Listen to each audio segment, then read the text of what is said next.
Well, up next, focus on nutrition innovation and R&D challenges for market leaders. Because in a world where consumers meet or accept more than nutrition with purpose, backed by robust research and agile development, the global food industry is undergoing a revolutionary or probably a dynamic change.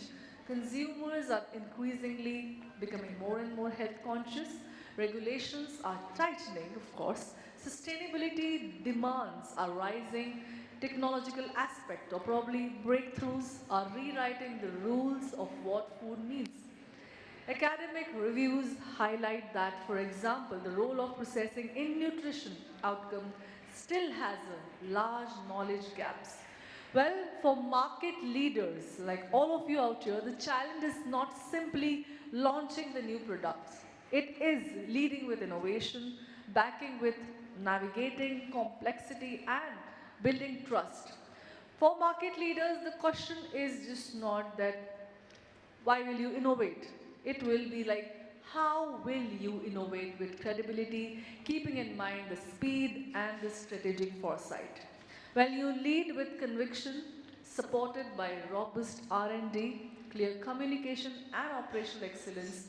You just do not respond to the market, but also you shape it.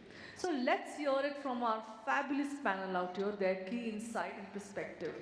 Calling upon, firstly, our moderator, Mr. Vikram Kelkar, Managing Director, Hexagon Nutrition. Can we have a huge round of applause and welcome him?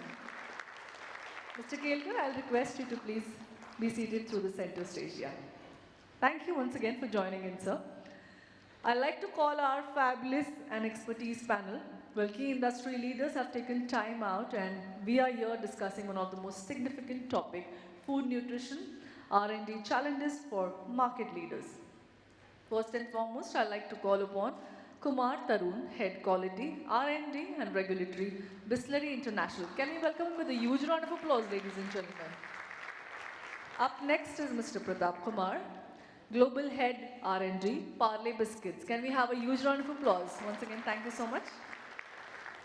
Calling upon Dr. Vidya Sridhar, Head Food Formulation, Amway Global Service India. Can we have a huge round of applause for her? Next, joining this dynamic panelist, Swarna Singh, Director R&D, Kellogg South Asia. Can we have a huge round of applause, ladies and gentlemen, for her? Joining this fabulous panelist, Arun Omlal, Professor Industry Chairman, NIFTEM, Kundli, Nutraceuticals and Food Fortification. Can we have you on stage, please? Next, joining us is Ma'am Reena, R&D Group Leader, Mondelez International. Can we have Reena ma'am on the stage, please? Next, joining this dynamic panel, lastly, Arohi Bapna, Head Scientific and Clinical Affairs, Zydus Wellness Product. Can we have her on stage and welcome her with a huge round of applause?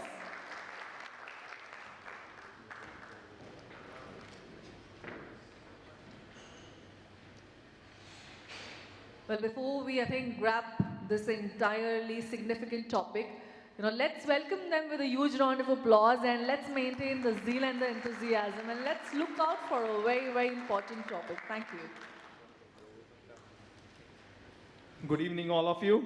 A warm welcome here for this vibrant panel discussion. I guess the context for this panel discussion has been very well set by the gracious MC from Cinex. So without further ado, I would like to ask questions to the panel members and let's gain insights from them. So my first question is for Mr. Arun Omlal. So Arun, would you please elaborate on the critical role micronutrients play in the human health and development, and what are some of the nutrient deficiencies in India, and how can food fortification or supplementation help address these gaps? Thank you. Thank you, Vikram. Thank you, Cinex, for giving us an opportunity to talk on nutrition and nutraceutical ingredients. And a perfect question, Vikram, for all of us. In fact, what is micronutrient first we need to understand. And before we work on the micronutrient part, we need to also think about it. Is it connected to macronutrients? Because I remember about 15 years back when we were working on malnutrition and talking about micronutrients, which is a necessity and a hidden hunger into the bodily system of ours. Is it connected to macro nutrient also? So, ladies and gentlemen, yes, macronutrients and micronutrients should be together to work out a nutritious food that we all talk about. So in terms of macronutrient, we are talking about proteins, we are talking about carbohydrates, we are talking about fat. And in micronutrients, we are talking about, any guess? Not the front benchers. Friends from behind, let them also listen to us. Yeah? Hello. So it's vitamins and minerals. And particularly, I would like to emphasize food grade vitamins and minerals, which gets into the bodily system of ours, and it is bioavailable within our body. So if we talk about micronutrients, we are talking about vitamins and minerals, which is food grade, accepted by FSSAI, and added or enriched with food called food fortification, or enrichment called functional food fortification. So these are the importance of micronutrients which are there. It helps us enhance our immune system. And believe me, we got to know about it only during the COVID time. It is only after the COVID time that we said our immune system has to be stronger. And that's how I very much remember people calling me and talking about why don't we add vitamin C into our food system? And that's how the idea came in terms of oil food fortification, which is fortified by vitamin A and D, to add vitamin C and vitamin K to that. So, second question of Vikram is that... Sorry, I would just like request you to pause, and maybe we can go to the next, in interest of time. Sorry. Perfect. Thanks. Thank you. So my second question is for Reena. So Reena, would you please let us know how can novel ingredients or additives influence the changing consumer trends in foods? Thank you for the question. And I would also like to thank the next group for having us here today. Very good afternoon to all of you. It's a very important question that we need to reflect on. There are so many consumer trends that one is exposed to these days, especially Gen Z, Gen Alpha. We all know that they consume a lot of content. They're exposed to a lot of Southeast Asian cultures by virtue of K-pop, Korean serials, and it's but obvious and but natural that the food flows into their daily life as well. Now, as R&D technologists and professionals, what can we learn from these? If we observe the kind of Korean food that we have all seen, trending these days, it comes with a lot of bold colors, flavors, textures. Can we think of ingredients that can match these for us to launch innovative products, in sync with time products? Another big one is the health and wellness trend. A lot of foods have fermentation included into that. So can we tap ingredients which come from precision fermentation? And it's not just about the recipes, it's also about the way the food gets to your consumer. We've seen the concept of bento box, which is a well-plated, nutrition-balanced portion. So keeping in mind all of these, I think we can definitely influence how ingredients can build upon the consumer trends. A good example of this was a couple of years ago, the red velvet cheesecake was a very trending dessert for us. And we at Cadbury's kind of incorporated that into the silk red velvet Oreo cheesecake bar. I'm sure a lot of you all do recall that product. So that's how we capitalize on the trends and ingredients. Thank you. Yeah, thank you, Reena. So my next question would be for Swan. So would you please share with us some insights on the consumer perspectives on nutrition? See, thanks Vikram, inviting us as Annex. Thanks to you as well. I think when you say nutrition, nutrition is again 10 different things for 10 different people. I'll ask you, what do you mean by nutrition?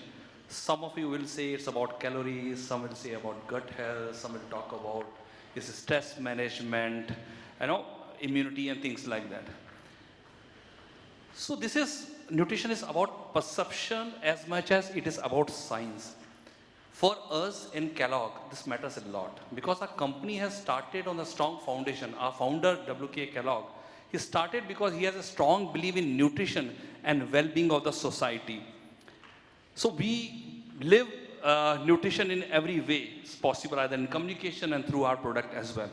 Per se, Vikram, when you're talking about trend, earlier nutrition was all about filling you well. Then there's a time when nutrition was all about fueling you well. You can get maximum out of your life.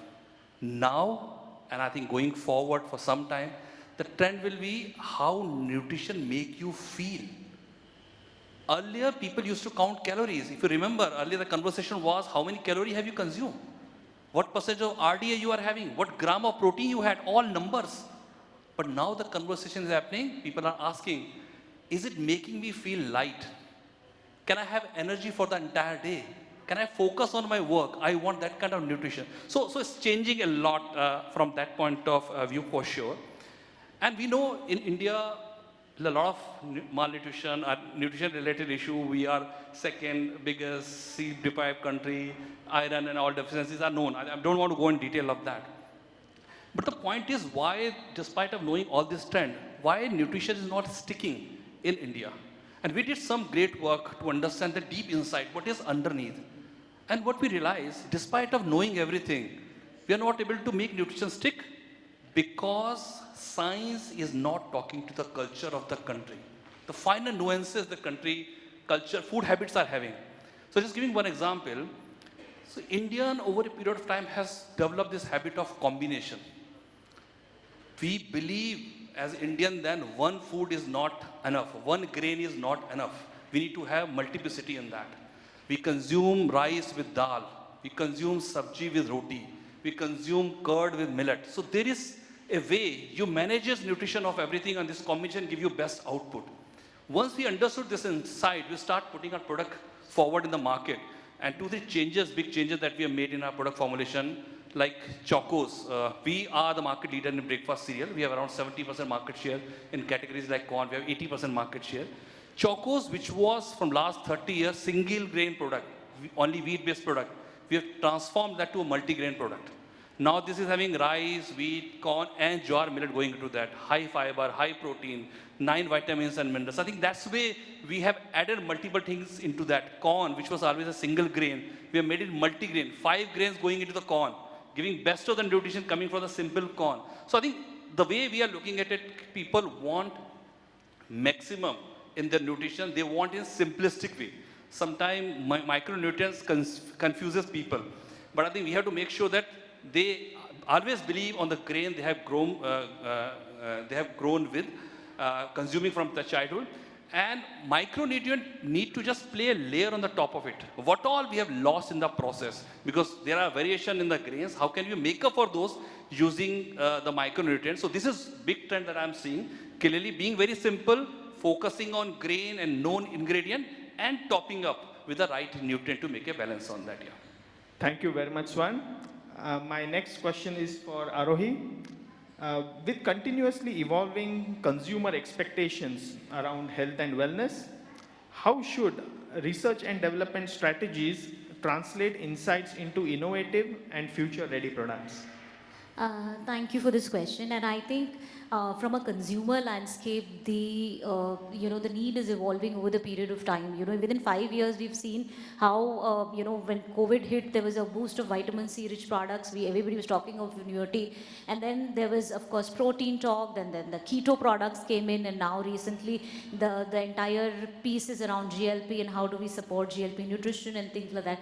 So I think this is an evolving category, and with this fast evolving stuff, we need to be really mindful within R&D as to what is a fad and where is the evidence and where should innovation be really targeted. Now, also from a consumer good, landscape, in an FMCG, I think having an agile R&D setup where there is a rapid prototyping, you're listening to the consumers, you're taking constant feedback, and then you're actually launching the products in the market, quickly with these changing, avenues. So that is one way we could look at. And also now because health and consumer is so much, health is being spoken so much, the R&D should have, I think, nutrition science, nutritionists on board to really understand these things and translate it into meaningful products.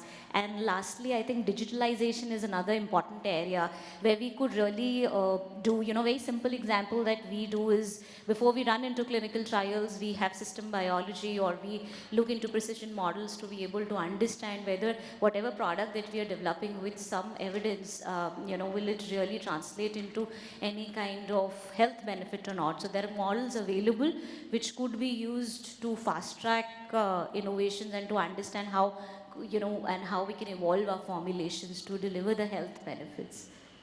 Great. Thank you, Arohi. My next question is going to be for Pratap. So, what are the key challenges and potential solutions in delivering nutritious food to the consumers? Yeah, good afternoon, all of you. Let me congratulate Synex Group for having this beautiful event. So I would say it's a good, it's a huge hub of food industry under one roof. Good to see all of you. Coming to your question, see, I feel when we talk about nutrition or when you talk about food, so nutrient density plays a critical role. So when you are designing a food formulation, so we need to focus how to give more nutrient density in our products. So we need to have we can add more legumes, more proteins, more fibers, less sugar, so that we can have high nutrient density in our recipe. Because see, as per WHO, they have already said it in 1948. Food and health should go hand in hand. And at the same time, also we need to focus on taste, because as all of you know, taste is always king. Suppose if I'll make a product with high nutrient density, but taste is not good, then nobody will buy it. So, and taste needs to be better. And the third thing, which is most important, it should be affordable. It should be cost competitive. So we need three major ingredients in our recipe. First, nutrient density, and second, taste should be good, and third, as I said, it should be affordable. So that is required. Thank you. Excellent, excellent. So my next question is for Dr. Vidya. So as a formulation head, how do you bridge the macro and micronutrient gap with effective, great tasting supplements while also helping consumers understand labels and make informed choices? Thank you. Thank you, Synex, for this opportunity. You actually asked me a question that was a great segue to the previous question. So when it comes to macronutrients and supplementation, it is not only the nutrient density, but also the taste that matters. And that's where the formulation scientists, play a big role. How do we bring that grainy protein so tasty? Or a botanical that we add in our supplements, how do we bring it in a tasty form when it has bitterness? And that's the challenge of, or added challenge of reduced sugar or sugar-free formulations. So these are the challenges that we face, and I would say at Amway, with our culture of plant forward and clean label, we have achieved that balance. It's giving the right nutrition in a balanced form of macro and micronutrients. Like the panel members mentioned, vitamins and minerals are essential at very low quantities, but how do we detect them till the end of shelf life in midst of all these macronutrients? And we test them at 0th day and at the end of shelf life. So making sure that we give that promise to the consumer, that's the way the labels come about. How we educate our consumers to make sure that we deliver especially that.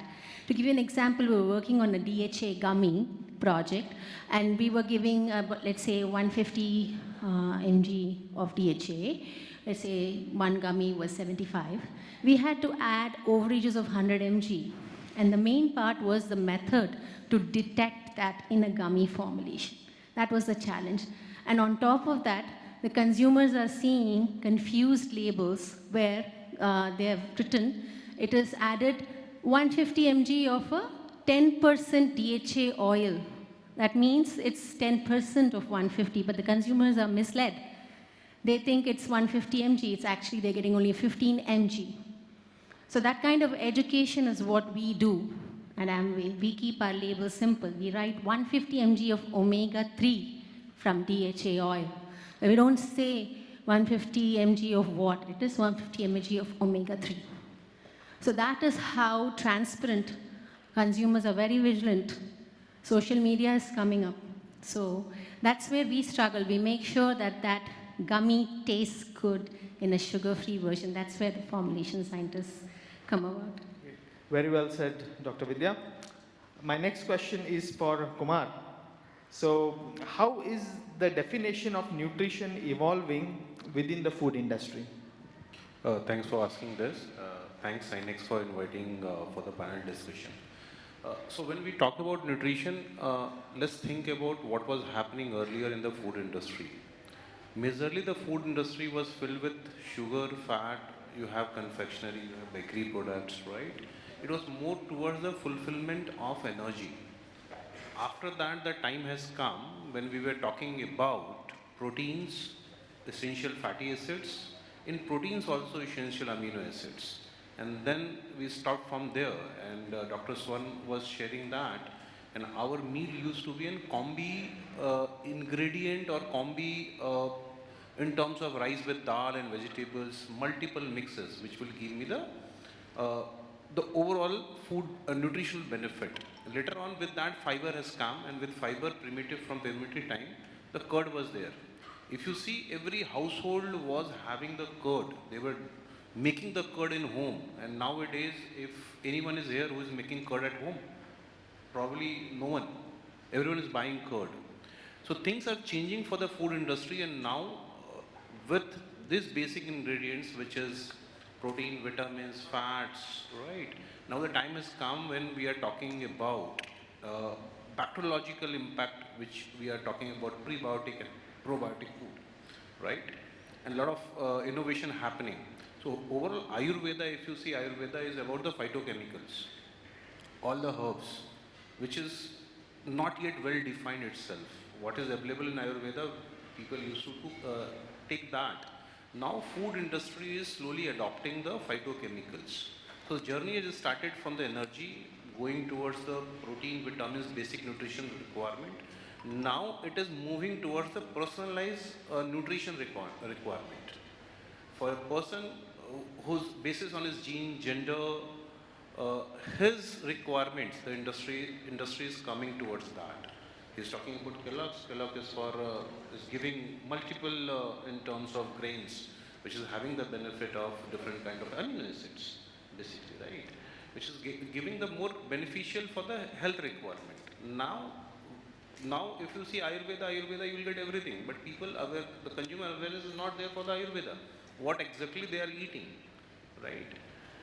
And I would like to just share with you all that if you see the fortification program by the government which has started was the nutrition. If you see, still the iodine is mixed in salt. Still in all different vitamins are mixed. Still, if you see in the rice, the different vitamins are mixed. In the wheat flours, the essential vitamins are mixed. Or if you see iron is mixed or minerals are mixed.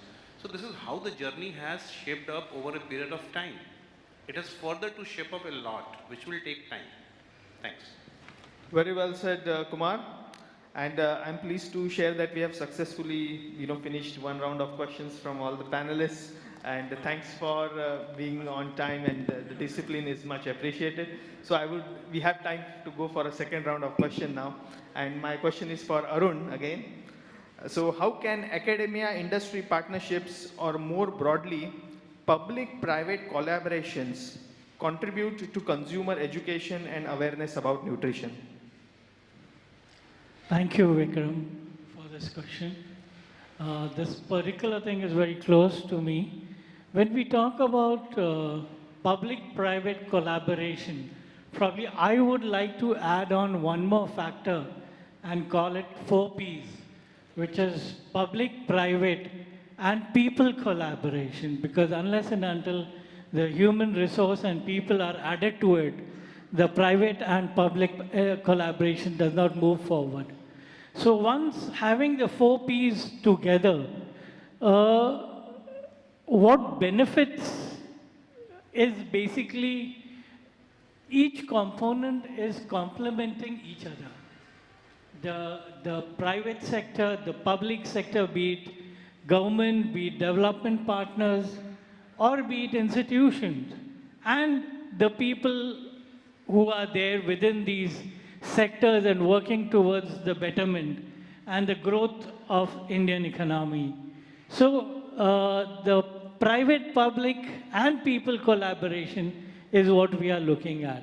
What I've seen the success in the last few years is basically between Adani and the government, which is Women and Child Development Department, which is there, of India, where along with the corporate Adani, they have set up Anganwadis all over India, which was basically required for the development of our children in the rural areas and the development of nutritious food for our women in the rural areas. So this is one field where I've seen the success coming in, where at the Anganwadi level there is vegetable gardens being put up, where you have fresh vegetables and fruits being provided to the women and to the children who come in the Anganwadi and work it out in a bigger way.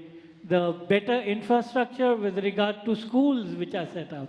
So in terms of education, in terms of nutritious food security that we all talk about, these two factors have been taken over by Adani and the government sector.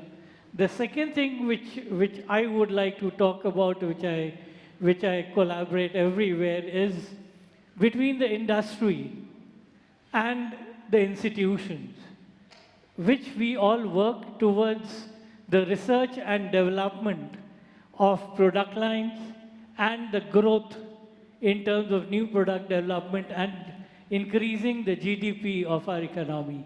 What comes to my mind is, I'm not being personal, is NIFTM and Hexagon Nutrition, which we started off in NIFTM about 3 years back, where we had set up pilot plants for the industry. Our objective was capacity building and training, skill training, which was the core factor of the government of India to work out.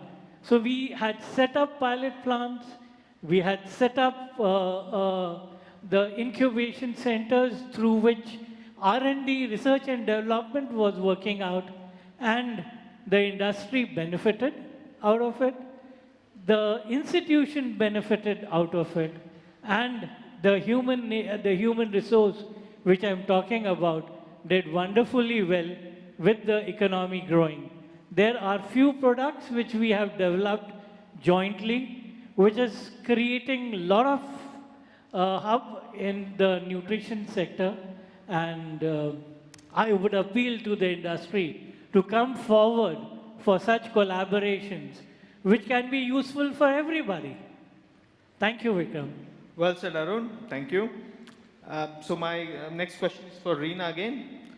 How can market leaders integrate digital technologies into their R&D processes? Thank you for the question. I think it's a very relevant question in today's world. I'm sure out of all the folks sitting here, everyone believes that digital is the next big thing.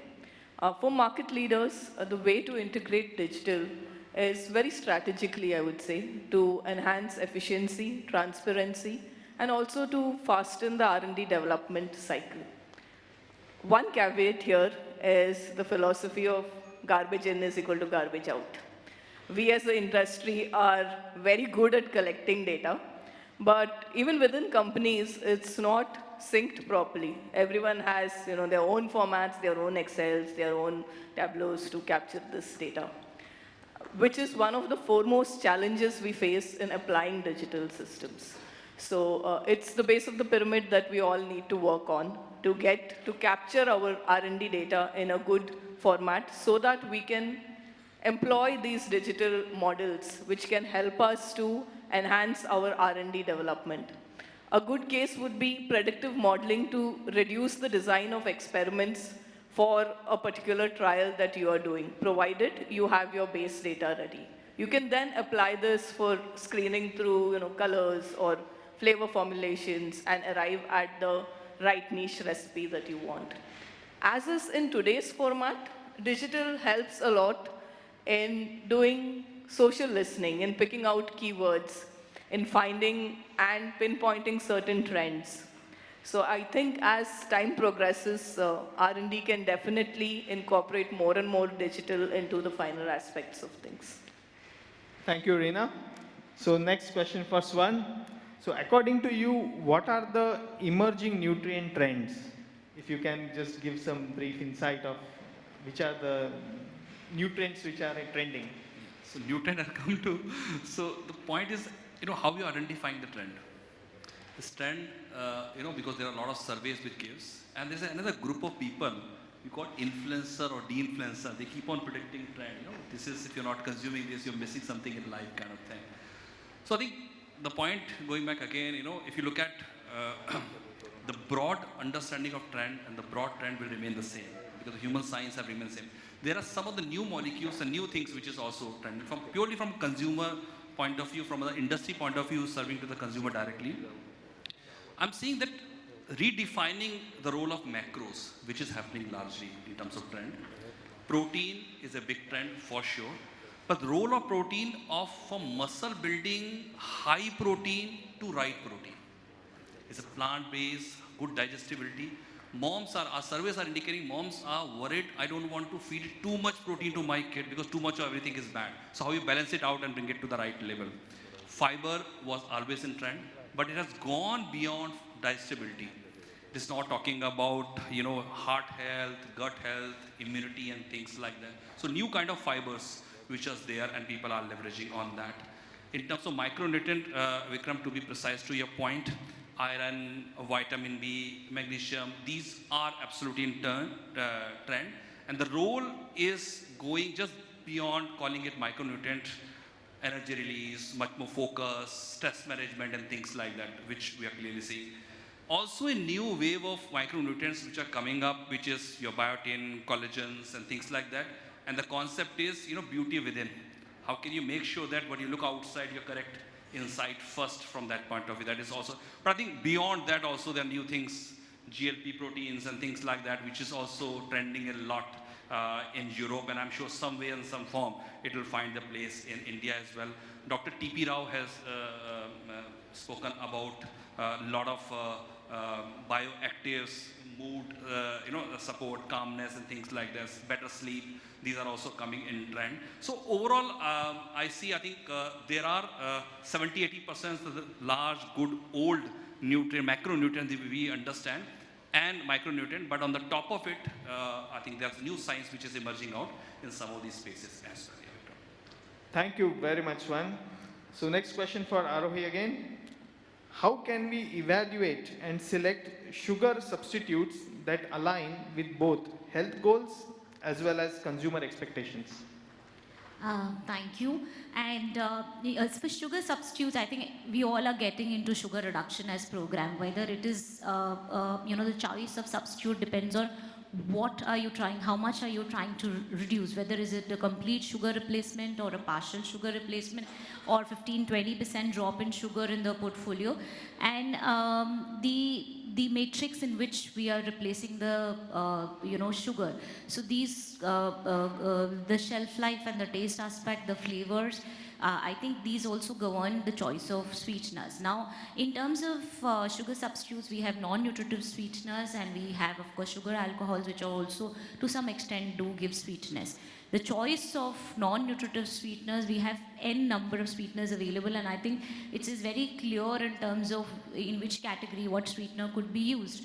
But when we are selecting sweeteners, it is important to understand the health aspect of each sweetener is very different, So, and every now and then a lot of research is coming out on these sweeteners. So, understanding the health aspect of the sweetener, the levels in which they are going to be used, the acceptable daily intakes for sweeteners are very clearly defined. Like a neotame, for each of the sweeteners, the ADI is defined. So how much are we going to be adding, and what is the population exposure, or how many times in a day I am going to be consuming that particular product. And also in terms of taste and sweetness profile, like something like a neotame would be like a 13,000 times sweeter than sugar, versus a sucralose which is 600 times sweeter than sugar. Neotame becomes very difficult to handle in a matrix, while sucralose could be easier to handle. So depending on the sweetness intensity, these sweeteners could be chosen. And lastly, I think its compatibility with different flavors is very different. Sometimes to mask certain flavors, you may need to use a little more sweetener, but definitely it gives a very high sweetness perception. So masking the taste, the flavor profile, and meeting those, I think those are critical aspects when you're choosing the sweetener. Well said, Ari. So next question is for Pratap. How can industry take a collaborative approach to provide more nutritious food to consumers? Yeah, thanks for the question. What I feel today, you will see in FMCG in terms of innovations. People are focusing more on incremental innovations. You will see the radical innovations, the disruptive innovations are pretty less. So I always believe the time has come, so we should focus more on disruptive innovation, so that we can feed a lot of innovative products to the consumer. And to do that, so we need a lot of we need a lot of stakeholders. They should come together, like people like ingredient suppliers or academic institutes like NIPTEM, or or ingredient suppliers like Hexagon, technology suppliers like Bueller, and the processors like Parle. I mean, they should come together to a single platform so that we can have some sort of co-innovation and co-creation, so that we can bring in a lot of innovative products for the consumer. And that is the need of the hour, and we should do it. So for me, if you'll ask me, so I'll say like co-innovation and the co-creation is the future of FMCG, and we should focus on that. Thank you. Absolutely, very well said, Pratap. My next question is for Dr. Vidya again. So with your experience in nutraceutical innovation, how do you see the role of vitamins and minerals in unlocking human potential? Thanks for the question. In Amway, we are a nutraceutical company. So when I joined Amway 4 years ago, I also was new to the whole fact that why do we need to take vitamins and minerals? Why do I have to pop that pill, right? I'm not that old. That's what the Gen Zs will be thinking about. So we, as a company, we believe in supplementation. So why do we do that? So we did a small study, internal study. We collected the food from different regions of India, north, west, east, and south. And then our analytical head actually analyzed the food. He brought it in, analyzed the food. So it will be really home-cooked food, So it's not like the restaurant food with a lot of oil and everything. It's like home-cooked food. We brought it in and we tested. And we found that all of the food had lost its vitamins and very little minerals. This was key for supplementation, right? We need that essential vitamins and minerals in our diet. Even protein, I mean, my colleague here talked about how the trending is about protein. Did you know that protein is not stored in the body? You have to eat it every day. And how many of you here eat vegetarian 5 days a week and 2 days meat? Or 3 days non-vegetarian, right? So what about the rest of the time? Do you get your right protein in your diet? So these are questions that you need to ponder about. How do I take that protein? Easy to supplement. How do I take that fiber? How do I take my vitamins and minerals? It doesn't have to be like you have to take it after 50. You can take it even when you're 20. Kids have proteins, kids have vitamins and minerals also that are essential for their energy, for their, activities, brain health, acumen, concentration, memory. There's so many things other than vitamins and minerals that we promote, which is botanicals, plant forward. So there are a lot of things that go into a healthy living, a balanced, healthy living. And I would say plant forward is good, like he said, have plant proteins, or you can have your whey proteins. They have their own plus and minuses. So what I'm saying is, have protein. And I am a real example. I'm around 52 right now, and I had an ACL reconstruction surgery 3 months ago, and I am walking, and I did a 5K marathon about a week ago. And I believe that it is all because of the protein, the fiber, and the supplements. And I don't shy from eating my supplements every day. Excellent. Very well said, Dr. Vidya. So my next question, and this is going to be the last question for the panel from my side, and I would request the audience to think of some questions from your side after this, because we have some time. So Kumar, how do R&D scientists manage the trade-off between taste, shelf life, and nutrition during the product development? A very nice question, because that is the need of time. See, in yesterday's world, it was more fight toward the taste and the shelf life. All the products were developed around the taste, which tastes better, whether it is, you take snacks. So when we talk about snacks, it's more towards the flavor. When we talk about namkeens, the fat, palatability, right? Nowadays has come when people are more talking about how the nutrition can be included in that. And in nutrition, as in my earlier question session, I shared that it is not only limited to micronutrients, protein, vitamins, or fibers, it is more towards the phytochemicals. So here, there are three things which can help into this. One is the ingredient. And when we talk about ingredient, the ingredients which are, one which is available, which we know, right? Another is which is been manufactured, like in earlier presentation, we have seen certain ingredient, innovative ingredients, right? Even in the preservative, there are natural preservatives which can be used. Second is technology or process, because any R&D is not successful until unless ingredient and technology doesn't come hand to hand. So when we talk about technology today, the most of the nutrition loss happens in pasteurization or sterilization. So there are high pressure technologies which are available for 2000 bar, right, which can do the same impact on the microbiome as the pasteurization and sterilization does. Microencapsulation, freeze drying, the time is coming when we are talking about shelf life, we need to go on the cold supply chain. Third is consumer-centric design. What exactly consumer is looking at? So any consumer today, generally, whether it is Gen Z or it is, so they will first look at what they are eating. If it is in snacks, it should taste like snacks first, right? But it is the art. So R&D is not only the science, it is also the art. How you will put nutrition into that. So one of my friend has started a company who was working with my sales, and that is something which is today's everyone is obese, they are having the sugar issues, right?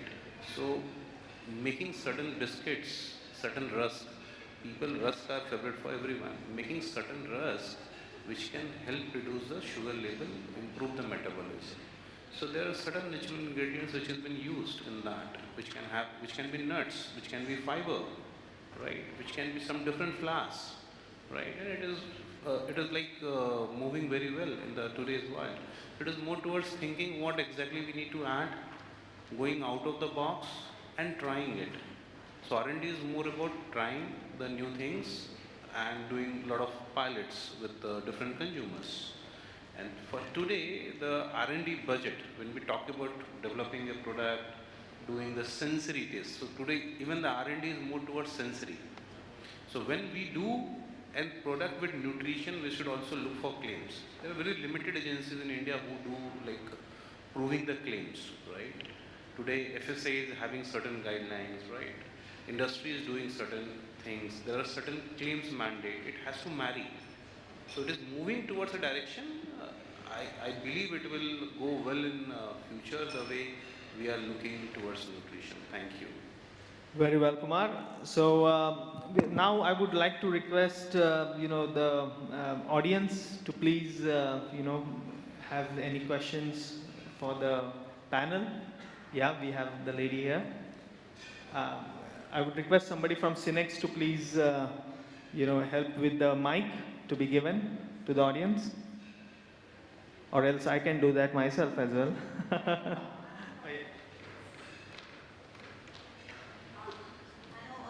Thank you so much for sharing all the insights. It was grateful.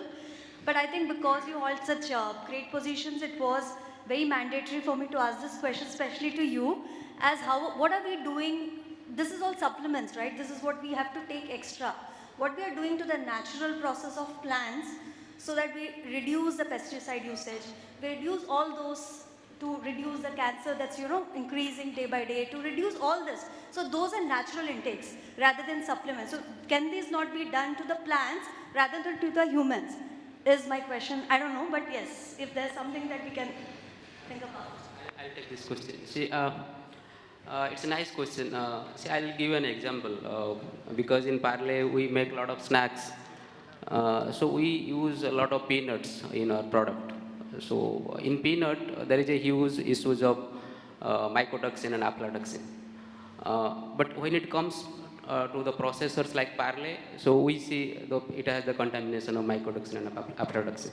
So I believe we can control those contaminants at the farming level. So to do that, so we need to follow proper farming practices, starting from soil testing, what kind of fertilizer we have to use, what should be the irrigation practices, what should be the storage practices, so that before it comes to the processor, so it should be, I won't say to have zero contamination, but we can reduce the contamination up to maximum level. So that is required. I mean, that we have to control everything at the root level, at the farming level. So that's why we have to educate the farmer how to control those contaminants at the farming level. Thank you. I would like to answer as well. The botanicals, because we at Amway, we actually believe in sustainability and clean label botanicals. So I kind of know what processes are done on this side of the industry, which is more on the sustainable and clean label. So there are methods to extract the actives in the botanicals, whether it is any of the actives that you have, like withanolides from ashwagandha or from pepper, you have these oils and things like that. There is a very neat hot water extraction or alcohol extraction, and then the alcohol is evaporated, so you only have, there are no chemicals as such used. So these are soft extractions that are done.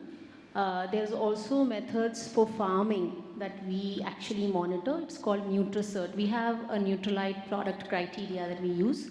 So we only get these ingredients from NutriCerted, which is like EcoCert. So the pesticides and many of these things are not used, or very less used, and it's all very environmental friendly environment that the plants grow in. So there are certain methods definitely out there that are more sustainable and plant-friendly. Great. Yeah. So we have another question. I believe the earlier question was also relating somewhat to the biofortification. So I believe that's a very broad topic, and a lot of research is being done in that area. I'm sure we can have a one-on-one discussion later on. So please. Thank you. It's very insightful discussion. Thank you all. One question in the era of AI, beyond ideation, if anybody has used AI tools and what's your experience has been of using AI in innovation and R&D platforms?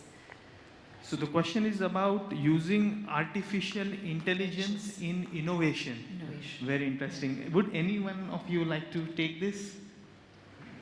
Yeah. So not perfected at this point of time, but we are seriously experimenting in multiple ways in R&D. Formulation precisely you asked for. So Sham is one part of my team. We are actively looking at, we have few models that we are working with. But at this point of time, I think that values are not coming right, but that's the intention we are able to. We are able to solve up to large level because we are able to extract information about consumer trends, raw material prices, and broad idea about formulation. But making a perfect solution out of that is work in progress, to be very. But we are leveraging a lot for running our campaigns. So QR codes, leveraging nutrition information with that, comparing recipes and things like that we are doing very actively. Let me talk about what you rightly said, artificial intelligence and innovation. I would add to it artificial intelligence and research and development also. So probably it's at a very nascent stage.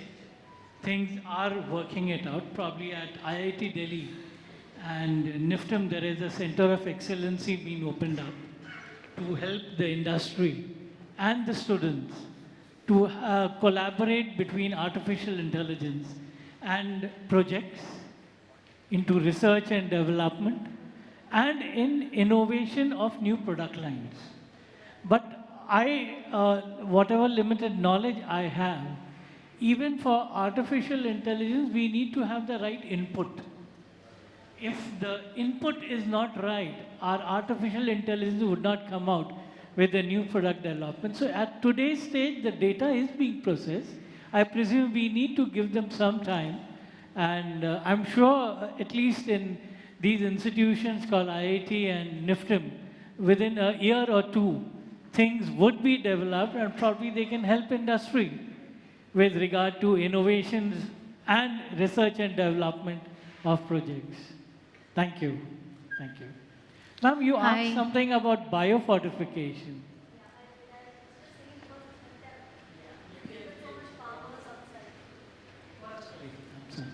I wanted to answer your question. Actually, in R&D, apart from ideation and proposals, so like a business proposal, let's say, we have various ideas within the organization, let's say, it is global or, another country. So what we do is there are certain tools that we are exploring that we can put it all in the internal AI because these are all IPs. We don't want to be exposing to ChatGPT and things like that. So it's an internal AI that will take up all these ideas and then come up with a business proposal saying, is it really viable? Because the AI will go into ChatGPT and get the information from outside and then that will do. That is one type of AI. The other type of AI which is very common in our nutraceutical is predictive modeling. We do this quite often because let's say we want to know the benefit areas in which we want to, state that this ingredient or that botanical is going to have. Instead of doing the literature review, which is an exhaustive one, we use AI tools. But again, it's an internal thing because again, the ideas are internal. But the thing that I've really used now is a mixture of predictive as well as what we can do with vet lab analysis. So let's say we do a metabolomics, which is we do metabolites, we analyze them in our product, and then we feed that data to AI to create, let's say, pathways or benefit areas. So we can prove that this particular, and then we go and investigate ourselves into journal papers and things like that in order to make sure that whatever the AI has generated is true. But there's a lot of statistics that is used and there are experts out there that we can hire who do this for us. So we don't have to do it internal or in-house. You can find experts now who do this quite often. Right. So we'll take one last question. Yeah.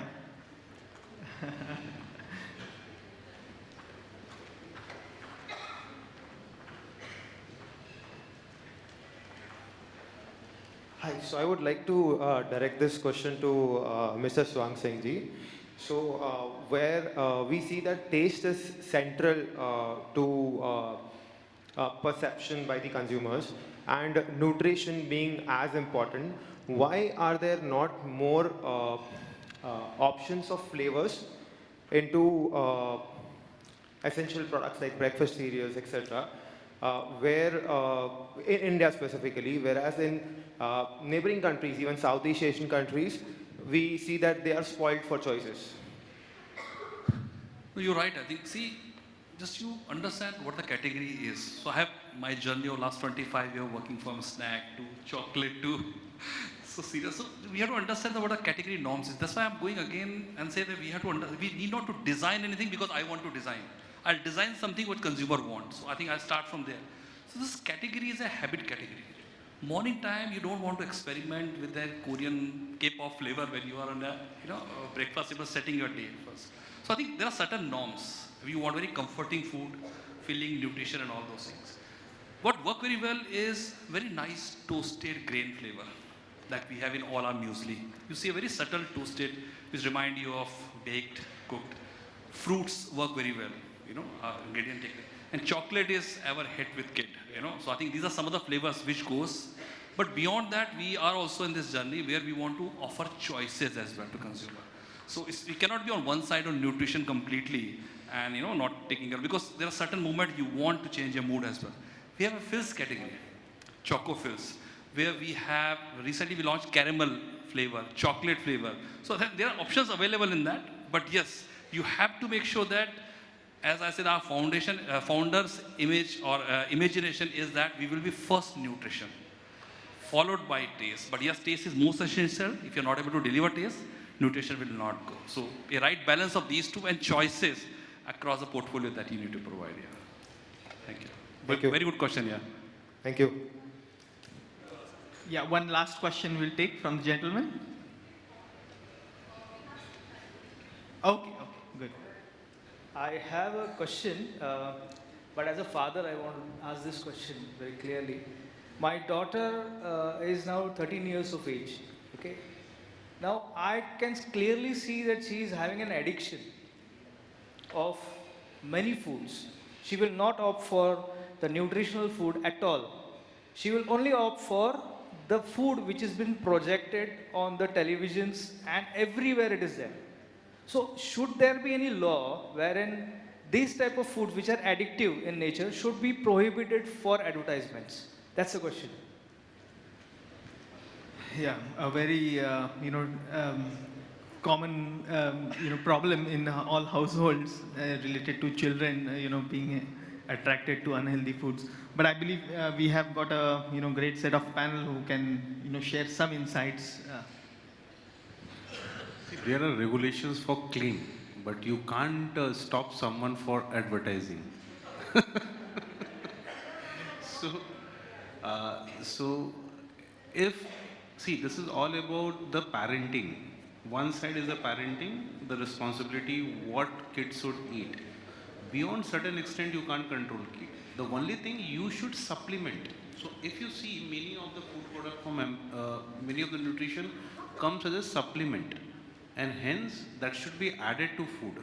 There should be a course of meal, whether it is breakfast, lunch or dinner, we should have those ingredients in the food. Let the kids munch whatever they want, but at the last, they should have their basic need fulfilled in terms of micronutrients, essentials, amino acid, omega-3, omega-6, EPA, DHA, and whatever in terms of microflora or fibers. That is what my submission is. We can guide them, but ultimately our role is also as a parent to give them the food at least 3 courses in a day or 2 courses in a day, which is all this. And that's the reason television also says Sunday or Monday, Roj Khao one day. Also, I would like to add a fiber to the diet because that is lacking in most of the kids now.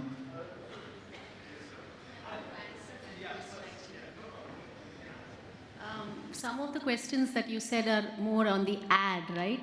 So if FSCCI can, do something about it so that the ad agency, when they put it on, they will shy from put it on, right? So there are certain things already initiated by FSSAI actually on labels.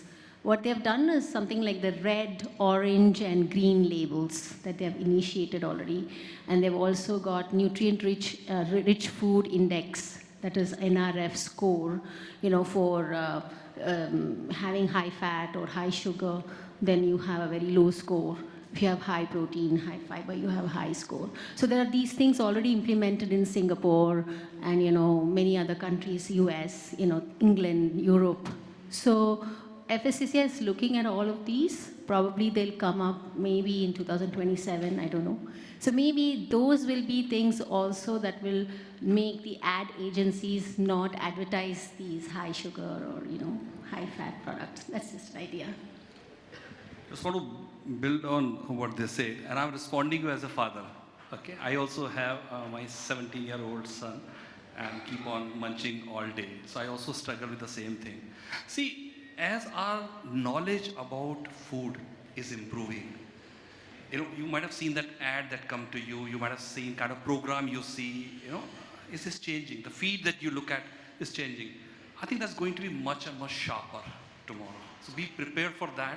As we understand nutrition better, effectiveness of nutrition will go up. As you understand your habits, the way you consume, understand food, grains, ingredient, is going to be really challenging for them. I think we have to equally be aware of being responsible as well. That is also something that we need to teach ourselves on, being disciplined on certain things. Easy answer is give more fiber. So the satiety will be there and they'll be controlling some of those things. And also building on Dr. Vidya's point, yes, this some of those rating systems are there, like we follow HSR, which is widely accepted, which is health star rating, Australia health star rating, and we are continuously moving toward improving that. The highest is 5, where our oat, plain oat, is 5 rated, and we have 3 products which is 4-star rated. Like we have multigrain corn, we have recently launched. We have no added sugar muesli. That is one which is 4-star, and millet muesli, that's also 4-star. So we're continuously improving our nutrition, and I think in the future, definitely, we are voluntarily doing from our side. We'll be declaring it, so those choices will be available to people, so you can incentivize people and say, okay, if you're consuming some of those things, will be better. But I think it's largely on your control, as well as increasing fiber is a tip that I can give it to you. Thank you. Yeah. My Yes, question please. to Dr. Vidya, or any of you can answer that question. That when you have so many vitamins, so many minerals, so many amino acids, so many botanicals, so many functional ingredients and all that, so how do you really choose the particular for the product? Very interesting question. So when we promote our supplements to our consumers, we always understand their need. It is just like any industry. So somebody will have knee pain, or somebody will be having an issue with their protein intake, or somebody has a heart problem or something like that. So we, based on the symptoms and based on the need of the person, we advocate the supplements. So for me, it is more about general nutrition. So it is general nutrition, protein and fiber, my omegas, and then the CalMag-D, which is calcium, magnesium, and D. They're all in moderate levels. So we tend to advocate based on consumer need, I would say. And the RDAs are very clearly written. So you take it based on the RDA as well. The point was that people say 24 nutrients, this nutrient, are they really needed? Are they really needed? Yes, most of the research that we have done in our products, it is all clinical efficacy doses, and we actually have marker compounds that we have in the botanicals, that we have DNA fingerprinting. So we make sure that the ashwagandha that we have is from the root, and it has the active markers present to give you the stress relief. So, well, it's the consumer's trust in the brand. There are so many ashwagandhas out there, but why us?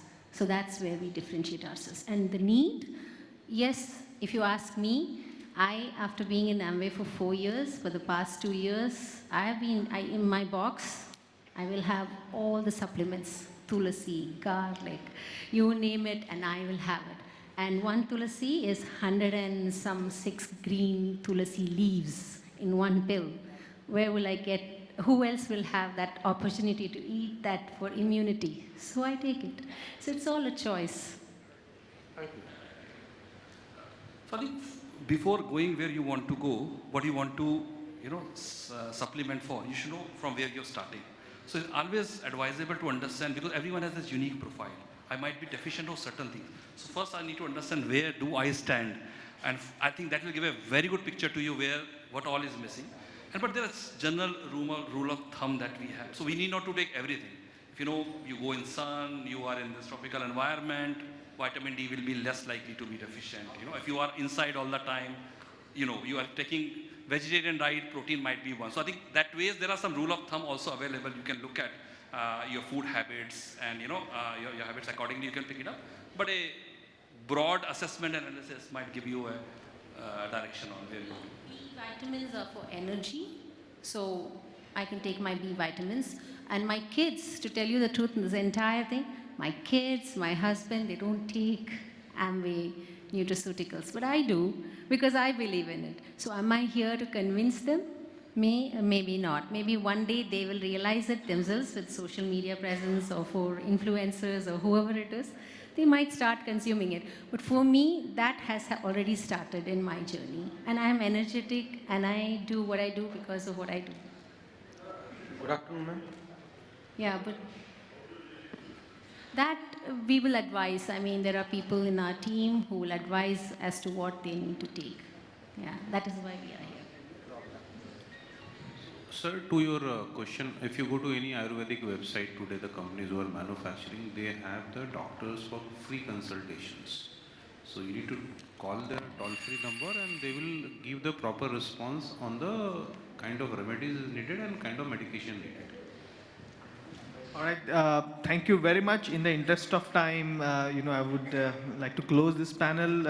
Esteemed panelists, it was an absolute pleasure moderating this panel, and equally vibrant was the audience as well to ask the questions. Thank you. Fabulous.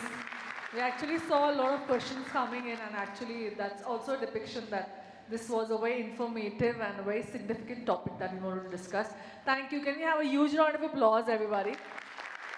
And Mr. Vikram Kelkar from Hexagon Nutrition wanted to felicitate the entire panel with one of the most fabulous gifts. So I'll request him to please come on the center stage. Can we have the mementos, please? I'll request Mr. Kumar Tarun to please join us on the center stage and accept the memento from Hexagon Nutrition. I'll request you to be seated, sir. I'll request Pratap, Mr. Pratap to please join us. This memento is a depiction and testament that we are now standing at the transformative era of food safety in India, and the leaders are here. I'll request Dr. Vidya, Sridhar to please accept the memento.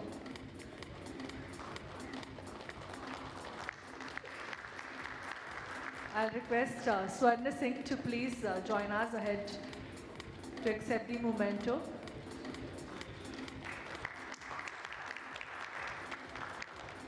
I'll also request Arun Omlal to please accept the memento from Hexagon Nutrition.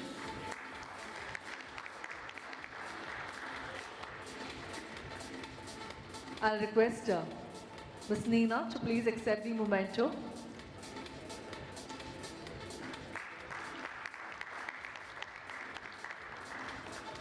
I'll call upon Arohi Bapna to please accept the memento. And as we all know that for market leaders, the choice is clear. And for doing the felicitation of this absolutely informative panel, I'll request Mr. Atul Kulkarni from Merck Life Sciences to present the speaker certificate. Can we have Mr. Atul Kulkarni on the stage, please? Thank you everybody for being the part of this fabulous journey out here. Once again, I'll request Mr. Kumar Tarun to please join us on the center stage.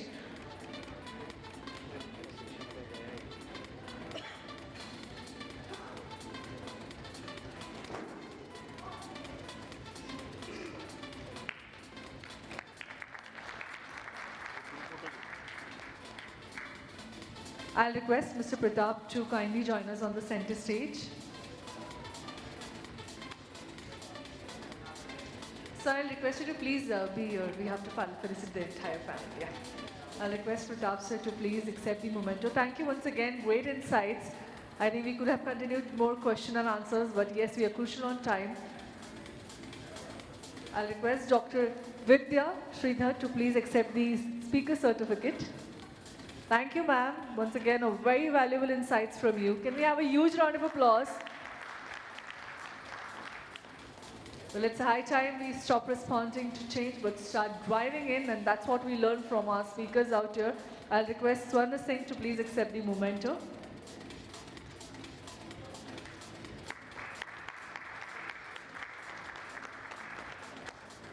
I'll request Mr. Arun Omlal.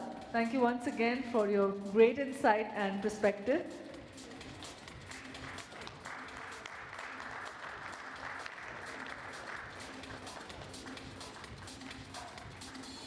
I'll request Ms. Reena to please join us on center stage and please accept the speaker certificate. Can we have a huge round of applause for her? Thank you, Aruhi Bapna, once again for great, valuable insights. Please accept the speaker certificate from us.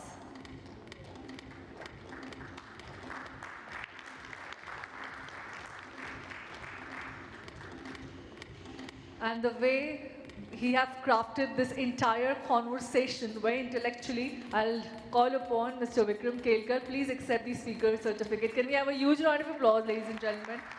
Well, a very fabulous conduction of a very power-packed panel. Thank you. Thank you. Can we have a group picture, please, sir, with you, group picture? And then let's head for the next segment.